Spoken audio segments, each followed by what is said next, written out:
Okey, semalam aku ada buat satu video berkenaan dengan lantikan Menteri Besar Perlis yang baru dari Bersatu tu. Memang kecoh lah, memang ramai orang marah dan ramai juga yang kecam aku. Yang kata aku macam-macam, kata aku batu api. Aku cakap berdasarkan fakta, bukan aku buat pandai-pandai. Dan aku nak bagi tahu dekat hampa, memang ramai ahli-ahli PAS yang terasa hati. Termasuk pimpinan-pimpinan PAS. Terutamanya kalau kita tengok semalam Afnan Hamimi keluar satu kenyataan, tak mengapalah kawan, nak pergi-pergilah. Fadli Syahari siap tulis kenyataan, kawan makan kawan. Dan beberapa pimpinan lagi aku faham, memang dia orang terasa hati. Ada yang biarlah simpan dalam hati, ada yang luah di media sosial. Ini yang hampa kena faham. Ahli-ahli PAS yang bawah ni lagilah sakit hati, lagilah menyerap. Tapi disebabkan perbezaan politik antara mereka dan aku, mereka nak cover line lah. Ini yang aku boleh bagi tahu lah. Ada juga yang komen yang kata ini pilihan istana. Yes, kita kena menghormati pilihan istana. Ya, kita kena hormat. Kita tak boleh pertikai. Cumanya, apa yang buat kita tertanya-tanya, pimpinan-pimpinan PAS juga terasa hati. Kenapa? Sepatutnya kalau Bersatu ni betul-betul ada semangat setia kawan, nak jaga kawan, menghormati kawan. Sepatutnya dia takkan hantar nama wakil rakyat dari Bersatu untuk jadi calon Menteri Besar Perlis.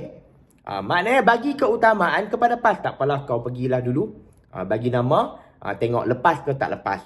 Bagi keutamaan dulu kepada PAS. Kena sedar diri. Sebelum kerusi Menteri Besar Perlis sebelum ini, kerusi PAS. Yang menang besar di pilihan raya ke-15, PAS, bukan Bersatu. Jadi, krisis politik di Perlis ni menguji kesabaran PAS.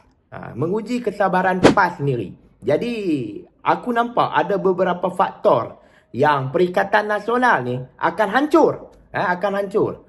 Jadi, hampa cuba fikir kita sebagai rakyat Malaysia ni. Dan yang kedua, kalau kita tengok faktornya, PAS juga, dia memang takkan pilih calon Perdana Menteri dari Bersatu. Terutamanya Muhyiddin Yassin.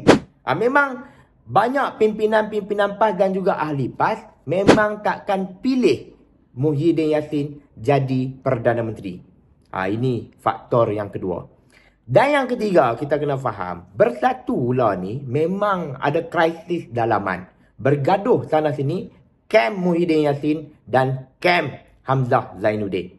Yalah, masing-masing nak jadi Perdana Menteri. Walaupun PAS tak nak calonkan Perdana Menteri dari Bersatu. Duk bergaduh lah politik dalaman. Pecat Wan Ahmad Faisal lah. Pecat siapa lagi ni? Adalah beberapa orang di dalam Bersatu ni. Lepas tu, banyak juga ahli-ahli Bersatu, cawangan-cawangan Bersatu yang desak suruh Muhyiddin Yassin berundur.